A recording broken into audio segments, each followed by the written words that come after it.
சிலர்லாம் எதுக்கெடுத்தாலும் பயப்படுவாங்க. உறவுக்காரங்க, நட்பு வட்டத்தில் யாருக்காவது ஏதாவது ஒரு பெரிய நோய் வந்து அவங்களுக்கு ஏதாவது நடந்திருந்தா அந்த நோய் நமக்கு வந்துருமோ அப்படின்னு நினைப்பாங்க. நடந்து போகும்போதே சிலர்லாம் வந்து திரும்பி திரும்பி பார்த்து நடப்பாங்க. எதுக்கெடுத்தாலும் ஒரு பயம், எதிலெடுத்தாலும் ஒரு சோர்வு, களைப்பு, தாழ்வு மனப்பான்மை, நமக்கு வேறு ஏதாவது ஆபத்து வந்துருமோ அப்படிங்கிற மாதிரியான ஒரு பயம். இந்த மாதிரி எந்த பாதிப்புகள் இருந்தாலும் நீங்கள் வழிபட வேண்டியது ஸ்ரீ வாராகி அம்மனைத்தாங்க. ஸ்ரீ வாராகி அம்மனை நீங்கள் கும்பிடும்போது மனசுக்குள்ளார ஒரு தைரியம், ஒரு வைராக்கியம், ஒரு உறுதி அதெல்லாமே வர ஆரம்பிக்குங்க.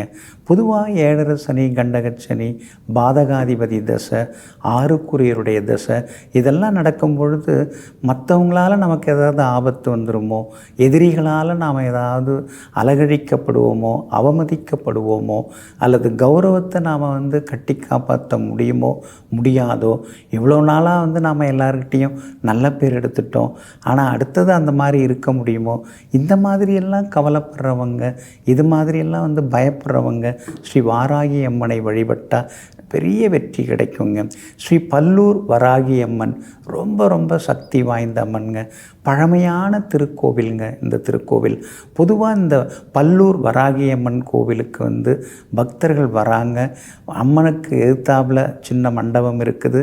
அதில் வந்து நுனி வாழை இலையை பரப்பி, பச்சரிசியை அது மேலே வந்து பரப்பி வைத்து, ஒரு தேங்காயை உடைச்சி அந்த 2 மூடி இருக்குது இல்லைங்களா, அந்த 2 மூடியும் வந்து உடைத்து அதில் வந்து நெய்யிட்டு அதில் வந்து தீபம் ஏற்றி வழிபடுறாங்க. அது பொதுவாகவே வந்து பக்த கோடிகள் அந்த மாதிரியெல்லாம் நினச்சி வழிபடுறாங்க. அதே மாதிரி பூசணிக்காயை 2 துண்டுகளாக்கி அதுலேயும் வந்து நல்லெண்ணெயோ அல்லது நெய்யோ விட்டு அந்த பூசணிக்காய் தீபமும் ஏற்றி அம்பாளை வந்து ஸ்ரீ வராகியம்மனை வழிபடுறாங்க. இந்த பல்லூர் வராகியம்மன் பழமையான திருக்கோவிலாக இருக்கிறதுனால இந்த கோவிலுக்கு போய் வருவதன் மூலமாக நமக்கு நல்லதெல்லாமே நடக்குங்க. பொதுவாக பார்த்திங்கன்னா தெற்கு நோக்கி அம்பாள் சன்னதி இருந்தால் அது ரொம்ப பெரிய பவர்ஃபுல்லான அம்பாள்னு அர்த்தம். பரிகாரத்தில் வந்து ரொம்ப டாப்னு அர்த்தம். நாம் என்ன நினச்சி நாம் வேண்டிக்கிறோமோ அதெல்லாமே நடக்கும். அப்போ பரிகார ஸ்தலங்கள் அதெல்லாம் தெற்கு நோக்கி இருக்கிறது ரொம்ப ரொம்ப விசேஷம். இங்கே வந்து ஸ்ரீ வராகி அம்மனும் தெற்கு பார்க்குறாங்க, கோபுரமும் தெற்கு பார்த்து தாங்க அமைஞ்சிருக்கு. செவ்வாய்க்கிழமை, வெள்ளிக்கிழமை, ஞாயிற்றுக்கிழமை, பஞ்சமி திதி, அதுக்கடுத்தது வந்து அமாவாசை பௌர்ணமி திதி, இந்த ஆகிய நாட்களில் இந்த கோவிலுக்கு போய் நாம் வேண்டிக்கிறோம்னா நாம் கேட்டதெல்லாமே கிடைக்குங்க. சிலர் வந்து செவ்வாழை பழம் அது வாங்கிட்டு வந்து அம்பாள்கிட்ட வச்சு வேண்டிக்கிறாங்க.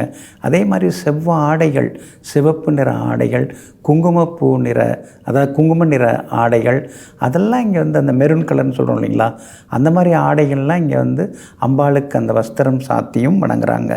அதே மாதிரி தோல் எடுக்காத அந்த முழு கருப்பு உளுந்து இருக்கும் இல்லைங்களா, அதில் வந்து வடை செய்து அம்பாளுக்கு படைப்பதன் மூலமாக நாம் நினைக்கிற காரியங்கள் மனநோய் விலகும். சிலர்லாம் வந்து பில்லி சுனியம் மாந்திரியம்னு சொல்லிகிட்டு இருப்பாங்க. அது மாதிரி ஏதாவது இருந்தாலும் அந்த நெகட்டிவ் எல்லாமே விலக ஆரம்பிக்கும். செவ்வாதோஷம் உள்ளவங்க செவ்வாய் ஓரையில் போயிட்டு செந்நிற ஆடை அம்பாளுக்கு சாத்தி அந்த செம்முத்துக்களுடைய மாதுளம்பழமும் கொடுத்து வணங்கினா பெரிய வெற்றி கிடைக்கும்.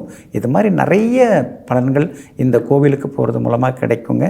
இந்த பல்லூர் வராகியம்மன் கோவில் எங்கே இருக்குன்னா, காஞ்சிபுரத்திலிருந்து அரக்கோணம் செல்லும் சாலையில் ஒரு 15 கிலோமீட்டர் தூரத்தில் பல்லூர் ஸ்ரீ வராகியம்மன் கோவில் இருக்குது.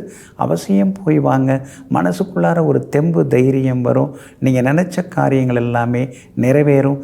தடைகள் நீங்கி வெற்றி உண்டாகுங்க.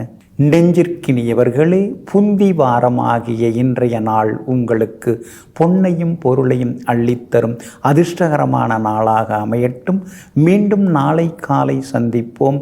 நன்றியுடன் உங்கள் ஜோதிட முனைவர் KP வித்யாதரன். வணக்கம்.